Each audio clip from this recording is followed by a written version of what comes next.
We're so close to the enemies. Sergeant Roman Truckmans brings you with him. Close. Close to the shelling. Close to the bloodiest battlefield of the war. And even closer to what's going on in his mind. I'm sure that life is a great present. Roman, who's 30 years old, is part of an elite fighting group battling in Bakhmut. With a GoPro on his helmet and cell phone camera, his video diary captures powerful, shockingly intimate moments, like this recent one when he expertly, calmly applied a tourniquet to save a fellow soldier's life. I don't know which video can be lasting. I don't want to scare you, but somebody dies here. I share with you what I'm thinking. Roman shares not just what, but also how he thinks, his cognitive process, what he calls his life system.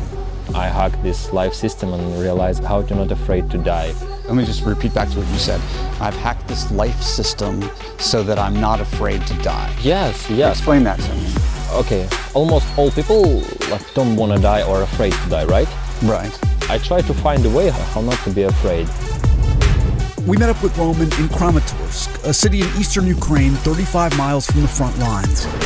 It's a staging ground for medics and soldiers, a place to regroup and rest up for the next battle. When did you get back?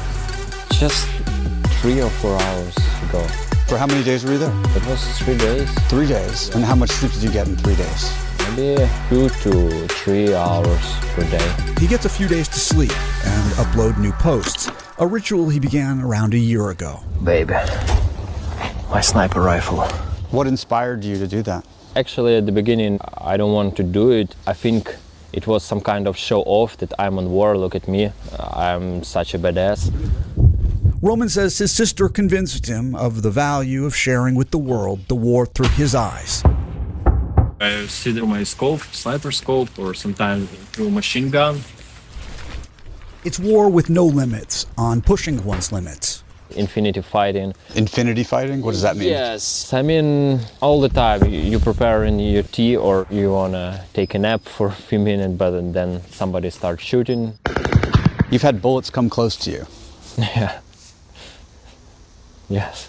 How close? The closest one was this huge machine gun tried to kill me. A bullet hit the water pack on his back. And it's bullet from big caliber. Yeah, you're not going to survive that. Yes, if it will be in my body, it will be over, yeah. And how did you feel after that? Damn. Okay, what will be next? Fights continue everywhere. But still, my emotions is calm. I'm 100% concentrate. Have you always been such a calm person? No, I'm a very emotional person, actually. In the battle, when emotion overcome your logic, you can easily die, and die more quickly than if you control your emotion. Sounds of war. Many people look at me at the battle. If they see panic on my face, it will spread so fast. This is about mind discipline. Mind discipline. Плавно дихай. In this post, he tried to instill it in a gravely wounded comrade.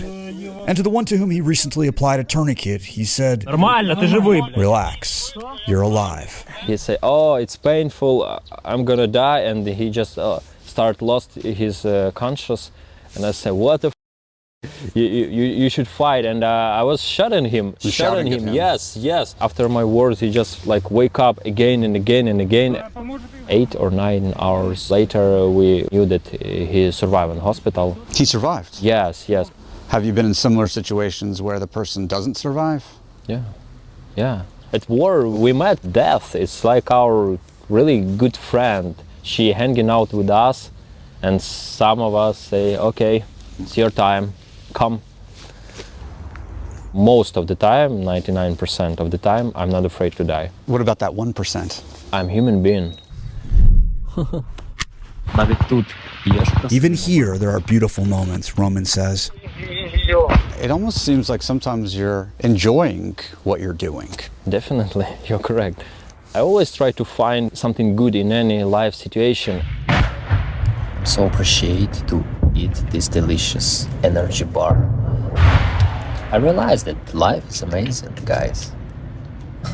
War is some kind of drug. You can't find such emotion in normal life. Okay, people try to jump from cliff or snowboarding or something else, but this is more extreme. If you survive, first of all, you just say, what the hell? How can it be possible? Have you thought about what your chances are of coming out alive?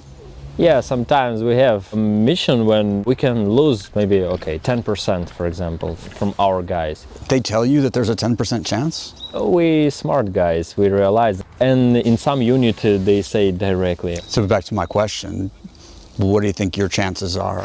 I have two difficult questions, which I'm not calculate. When we will win this war and if I have some chance to survive. I only concentrate on today. A little over a week after we met Roman, the odds almost caught up with him. He posted this from his hospital bed as he recovered from a concussion. I have no wife and children, so my video is something that I can left after me. If I die on the battlefield, right now many people watch this video and find something valuable in there, you know. This is your legacy. Yes, this is my legacy actually. If you can find something good at war, it means you win in this life, I think. You'll win in this life? Yes, this mission names life. Together we will win this fight. Take care and be strong. Jason Bellini, Scripps News, Kramatorsk, Ukraine. Watching enemy